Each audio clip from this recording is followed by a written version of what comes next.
Finding a unique brand identity can be a challenge for a small business.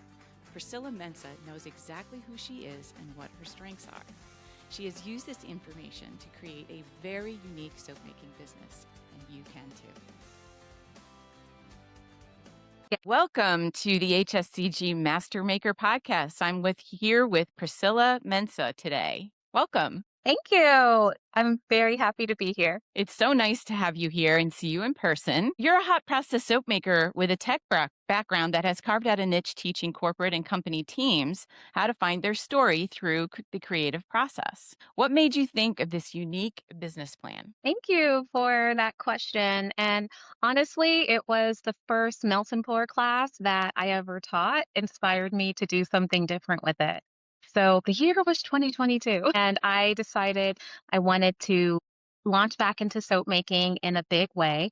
So I decided to sponsor the Ultimate Women's Expo, which is a traveling expo that goes throughout the US. And at first, I was going to teach hot process soap making. And then I came to my senses and thought, there's going to be hundreds of people here. That's dangerous. So, like a week and a half before, I decide, let's do melt and pour. I hadn't only taught maybe one melt and pour class, like in 10 years of soap making. It's always been cold and hot process. And so I was like teaching myself different methods so I could be prepared. When I get to class or I get to the expo, I have like 50 people at my booth and they all want to make soap. And the most popular questions that kept on coming up was, what scents go well together? And, I didn't have so many choices. They could do lemon, orange, lavender, and I think we had like eucalyptus or something. And pretty much like they all go well together. I was kind of like, that's a weak answer. They all go well together. So I thought, well, what scents have meaning to you? And that changed how people thought about the soap that they were making. They kind of slowed down and they were smelling the different essential oils. And there was a different tone to the soap making. And so instantly I knew this is how I'm going to proceed by making the making process meaningful for every student that comes in. That's really interesting because that's the kind of society that we live in now where people like teach me something, but I want to know exactly how to make it right now and I want to be finished with it. But you're like, okay, take a step back here and why don't you enjoy the entire process instead of just Absolutely. trying to get to the finish line and having your bar of soap. So I love that. That's like a really interesting way to take on it and making people slow down a little bit, enjoy the process. It's You had a fun. corporate background, right? So Yes. you understand corporate teams, right? Absolutely. So, I've been in corporate since graduating from college, and it was just kind of one corporate job after another. And in those jobs, there are team building activities.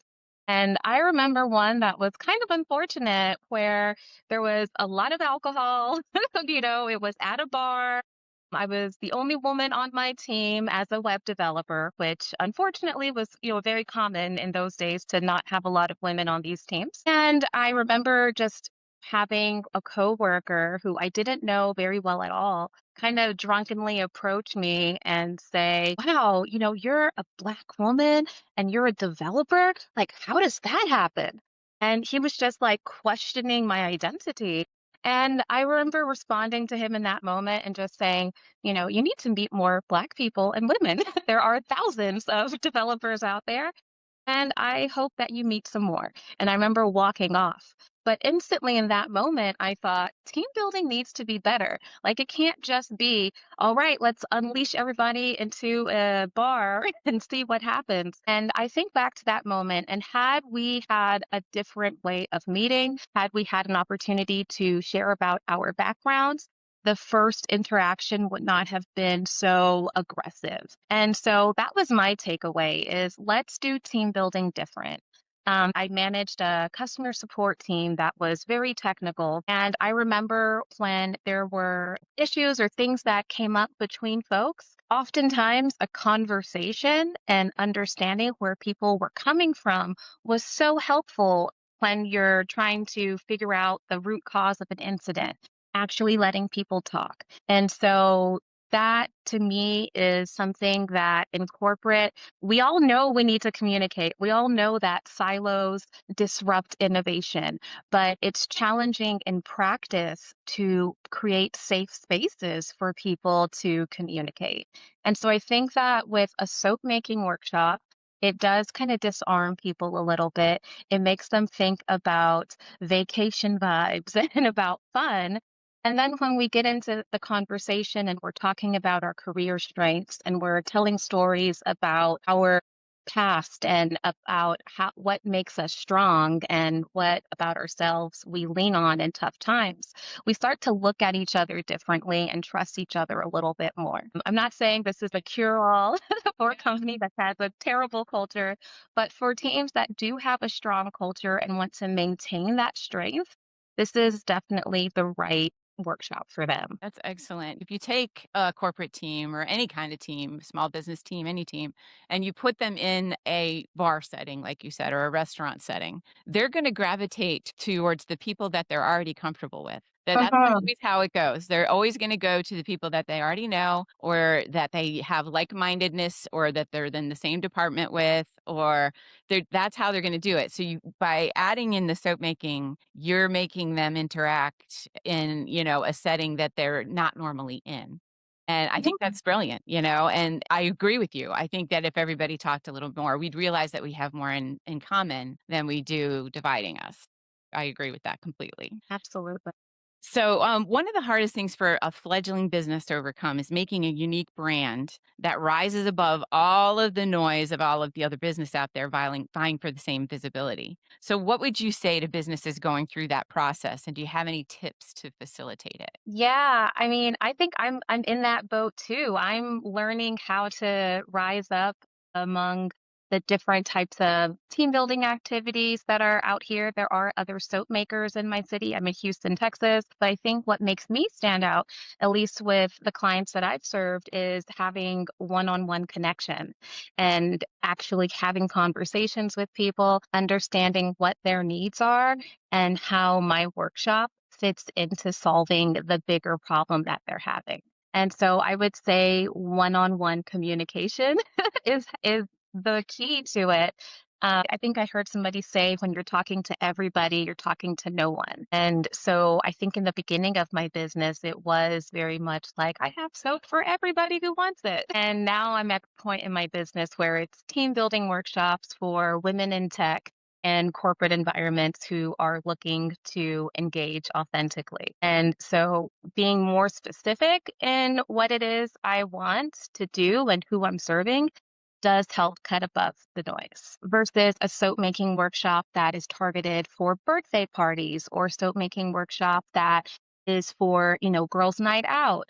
Like those are different markets and those audiences want to be spoken to differently than a corporate audience wants to be spoken to. It used to be you had to have a really solid brand and really solid brand story, and you had to have really solid social media presence. But it seems to be shifting a little bit away from just those things. And you almost need to share a little bit of yourself with your potential customers in order to get people engaged now. You almost have to share a little bit of behind the scenes. Do you feel like that's true? Think it's very helpful. So, and I can speak for, the woman I serve, and it's typically a woman who hires me, and it's typically a woman's event that I'm doing this activity at. And this person who's booking me, she wants to see what the workshop looks like because we're going to be coming into her space, into her conference room, into their lunch area. So I think it's a matter of giving, like, understanding what they want to see from social media. They want to see success stories, other people who are doing the activity, what they have to say about it, to be confident that it's not like they don't want it to be a risk to to bring in a workshop. So I think social media, when it's created for a particular audience, it's meant to serve them and help them make decisions. And so part of that too is my personality. So I've had someone tell me that they see the video on my website at superpowersoap.com and they're like, "Oh, you seem nice enough in the video, but oh my gosh, in person, you're so vivacious." but that kind of tells me, okay, I should probably update that video so it reflects me a little bit more. But I definitely know that people want to know that we're real people, that we're not, just smoke and mirrors behind. You don't have to always be perfect. I think letting your hair down a little bit, so to speak, and letting them see who you are is a good way to connect with people. There's so much noise on social media and there's so much negative noise that I feel like people really do respond to positivity now and people smiling and showing them something cool like soap making, as opposed to the doom scrolling that they're doing. Mhm. It used to be the other way around that the negative posts got all the attention, but there's so many negative posts now that I think the Yeah. happy posts are starting to rise to the surface a little bit. Unfollow all like years ago, I was like, "Unfollow, unfollow, unfollow everything that was just spewing out negativity," because I thought, "I'm supposed to enjoy social media. This is not a joyful experience, so let Right. me make this joyful for me." And you're right. I know people who have no interest in making soap, but they love to watch soap making videos, and they're just mesmerized, and they love seeing the swirls and the pores and the cuts, and it's like they go down the rabbit hole, and I'm here for it because it brings them joy, and they're prioritizing that in their life. Right, right, and you have to feel good about sending something like that out into the world right now, something good, Yeah. something positive. Why do you think that storytelling in particular is so important right now to reach your customers? Kinda going on this subject we were just speaking about. Yeah, I mean, story is fundamental. So back in college, I studied anthropology, and one of the most just primal ways that we pass information to another person in the next generation, past history, past warnings, and you know, everything that we need to survive is through story. When people start telling a story, you just lean in a little bit and you start to really listen. I think a good story is one where the listener can put themselves in that storyteller's place and kind of feel what they were feeling as they were going. In sales, we're transferring enthusiasm. We're transferring that feeling of what's it going to feel like when you use my soap? What's it going to feel like when you take this class? How are you going to feel after? You're going to feel happy that you spent time with people. You're going to feel engaged and you'll feel like triumphant that you successfully made something you've never made before.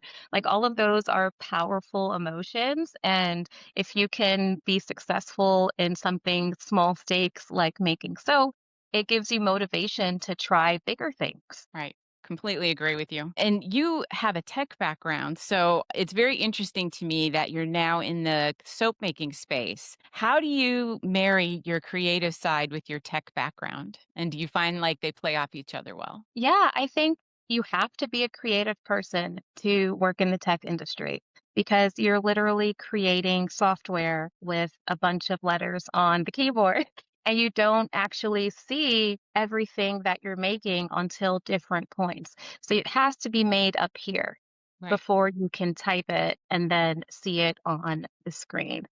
I have a keynote speech that I give, and I share about how I started making soap back in 2014.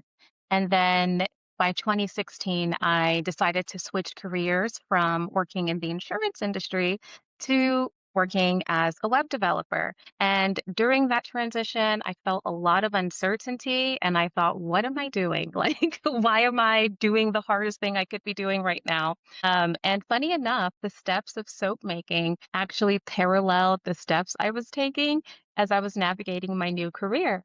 I had to gather my ingredients in soap making, and I had to gather my strengths as a person going into something new.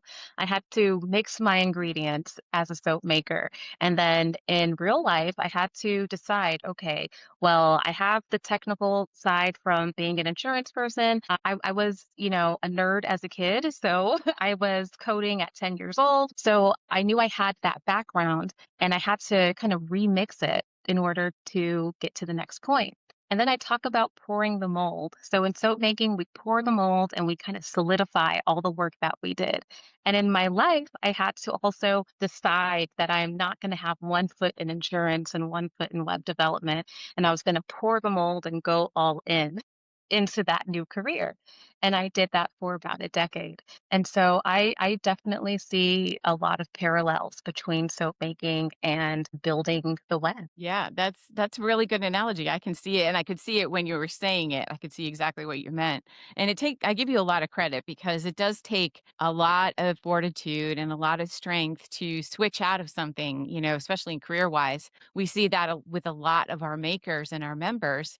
They're in corporate America or working a job their entire lives, and they start their soap businesses, and then they make that transition into a full-time maker and seller. And you can just see how happy they are. They're always nervous, they're always scared, but you can see how happy they are to do it. In thinking of your past classes and students, what are some highlights and or breakthroughs that your students have had and realized during the class? Like, what are some of the, transitions you've seen by doing this? One that comes to mind, so this was a private class actually. So I had a lady come in with her husband. And I remember one of the first things she said was, "This is for me."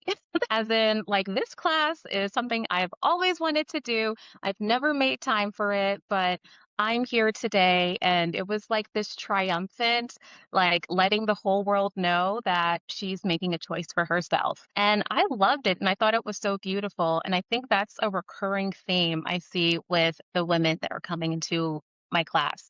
Oftentimes, they've always wanted to make soap, but they never got around to it, or they looked online and was like, whoa, that looks dangerous. I don't want to do that. I had someone come to my class who used to work in the veterinary industry. And for her whole life, she wanted to have a creative crafting business that mixed her card making talent and her artwork with soap making. And so she comes to my class, she learns how to make soap, and now she's off. Like, she sends me pictures of the bars that she's made. She sends me pictures of her setup and her crock pot, and she's happy. And she has plans to continue honing her craft and continue making soap and hopefully one day selling it. And that's remarkable to be a part of someone's journey. And then on the corporate side, so I mentioned that this is honestly, it's a career development workshop disguised as soap making. And when I'm walking around and I'm facilitating the conversation, it's so beautiful when I hear the women talk about how their career has been a mosaic. I mean, so many times, and I remember this in corporate, there isn't time to reflect on what you've done. It's go, go, go. Once you hit those metrics, it's the next quarter and it's time to make new KPIs. There really isn't celebratory time apart for maybe like, the end of the year, you might have a slideshow, but it's a very go, go, go culture. And so to stop and to ask somebody about, what strengths have gotten you through challenges, let's talk about these.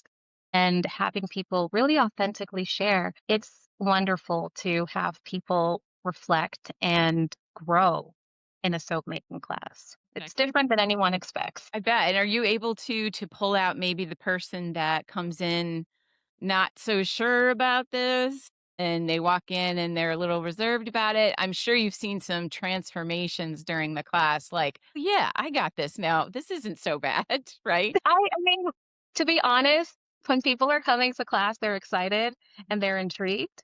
And usually they're telling me, "Oh, we've done candle making or we've made body butters, but this is so different." So I usually get the person who is intrigued, but maybe a little unsure. And then through the making process and they're getting to customize their bars of soap, I mean, they really take to it. They get into it. They're thinking of people that they want to make their soap for, and it becomes very special and personal. And that's the magic of it, is that creation and facilitating people creating things with their own hands. And what a nice source of positive energy for you too, to go home at night and feel like, wow, that was really cool, that you get all these people excited about something new and that you Yeah, excited about themselves, what they're capable of. Yes. I always said I never wanted a job where I laid down at night and felt bad, like repossessing cars or something. Yeah, being responsible for or being a part of somebody's bad day. That's why I love Yeah. my job. I get to help small businesses. Yes. So you have a very strong social media presence. I actually, to do my homework on you, I went and looked up some of your accounts. How important is this to your business overall? Say it's important because when I'm thinking about my ideal client, maybe she's not interacting with all of my posts, but she's looking. And she wants to know, okay, like I said, what does this class look like? And what kind of settings is it in? How long does it take? All of those questions before they fill out the form on my website and reach out to me. So I would say it's important. And also, it's helpful when explaining what I do. And let's say somebody is like, oh, I would love to share this. In addition to giving someone my email, they can follow me and they can share a post. They can send a post to somebody who they know would love it. And all of that helps with communicating what I do. So if it were only a website, it would be a little bit more challenging for someone to share it easily versus, oh, I'm already on Instagram. Let me say at this person, and then they'll see the post. Or I'm already on LinkedIn. Let me send this as a message to somebody so they can see this post and bookmark it. I know that some people get really overwhelmed, all the different platforms and all the different, styles of posts that you can do, static posts and reels and different things. And how do you how much time do you think you spend on it with your business, like percentage wise? And do you feel like once you set it up properly over time, it gets easier? I mean, that's a good question. So percentage-wise, I like to batch my postings. So I would say maybe like once a month, probably like a total of 8 to 10 hours of, going through footage, chopping it, doing captions, and like, subtitles, and then writing captions and then loading it into my posting tool. So yeah, I would say like there's a decent amount of time. And as far as it being easy, I mean, putting oneself out there, I think it ebbs and flows. And there's some times where I'm just like, yes, give me the camera. And other times it's like, no, I'm too tired or I don't want to. Yeah, exactly. Like just to be honest. But I think about my ideal client and I think about like what she needs from my social media.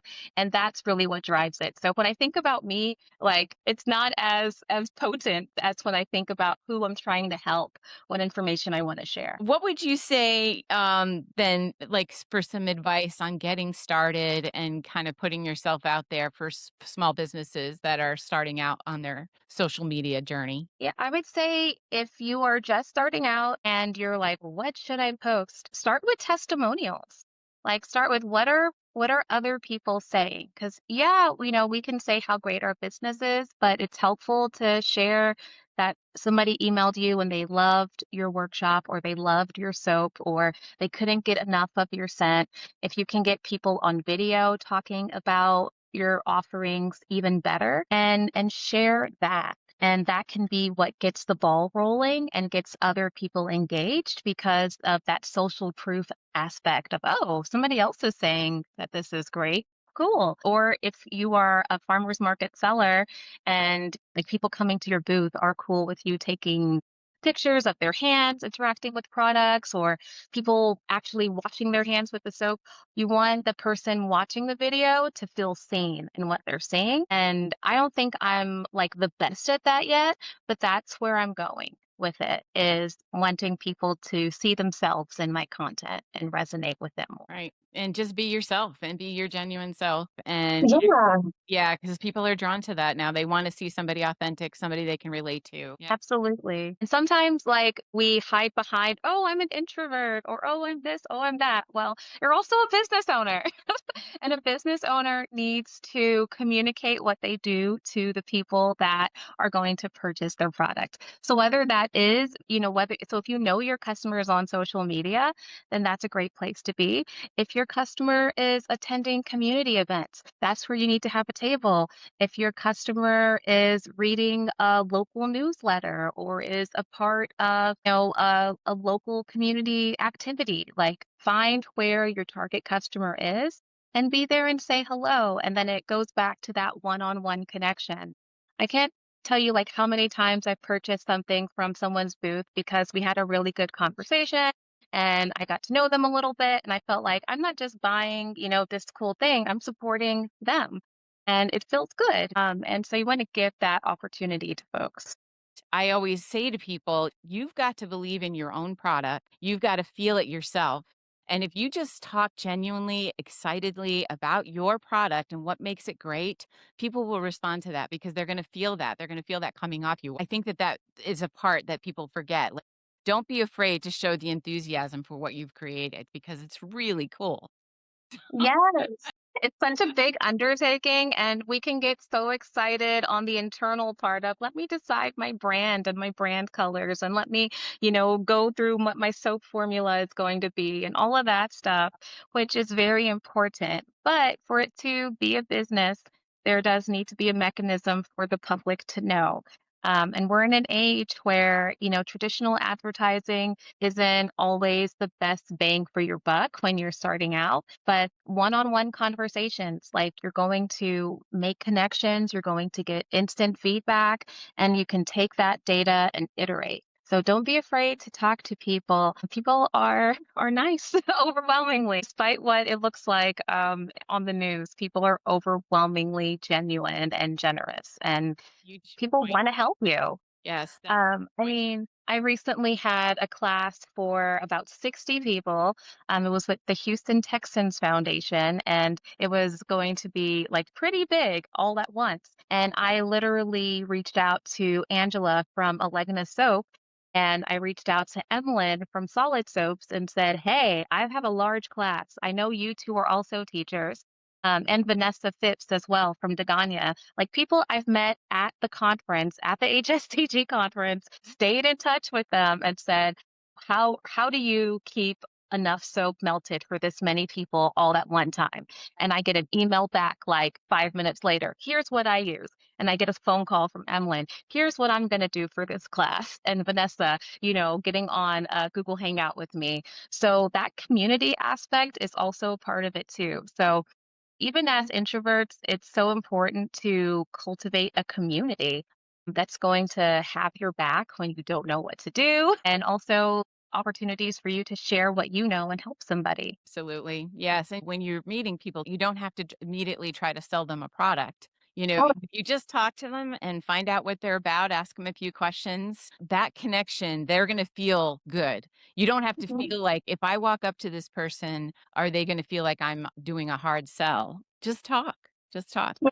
Just ask them if Yeah, they're okay. and selling is not a dirty word. We are, as business people, we're salespeople. And I'm in a business accelerator right now. It's called Accelerate Her, and it's through Texas Women's University. And one of the last speakers came in, and she was like this amazing artist named Amy Malkin. And she was pretty much asked all of us, who in here is a salesperson? And we're all like half raising our hands. And she's like, all of you are going to fail in business and you are not going to be successful. That is your attitude. And I was like, oh God, yes. Salesperson. But I understand, I understood her fervor, and I understood, that desire for her to see more women harnessing this power that we have, because we sell ideas as women to our kids. We're selling them to put on their shoes and get dressed. I have toddlers. We're selling, vacation ideas to our family. Like we're always negotiating, persuading, and selling. But somehow when it comes to, here's a thing I made, it's as if we forget that we put on the used car salesman suit and we start, thinking that's how we have to do it.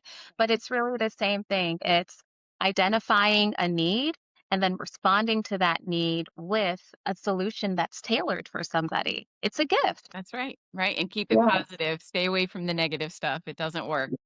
Keep it positive. Don't sell anyone who is clearly not interested, but it doesn't mean that that person doesn't know somebody who could be interested either. So, yeah, like be open and don't be weird. That's good. Good advice. Yes. All right, that's great. I think we'll leave it there. And it was so nice to have you, though. And I'd love to have you Yes. back on, and maybe we can talk about hot process soap making next time. Love to talk about hot process soap making. That is my jam. But it was such a pleasure to talk to you about my workshops and also about just how much the handcrafted soap and cosmetic skill has been such an honor to be a part of. From just like the insurance aspect is great, although the maker community online, but going to the conferences. So my first conference was the year before last, and I just immediately felt like these are my people. Like I don't have to explain why I'm obsessed with soap making because game recognizes game. Like we are all in that same frenzy. It's amazing to meet people who are so far ahead in their soap making and have, giant businesses, and then turn around at someone who's just starting out. And we're all in this same environment here to grow.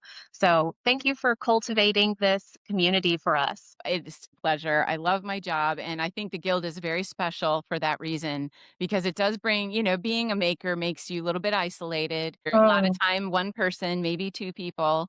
So it's very isolating. I was a maker, I had a business. I know I used to be in my shop making, and I sometimes felt very, alone. Like who can I reach out to just to mhm. ask about this or that or the other. So that is what makes the guild so special. And I'm glad it's here for us. I really am. And I hope it's here for a long time. Yes.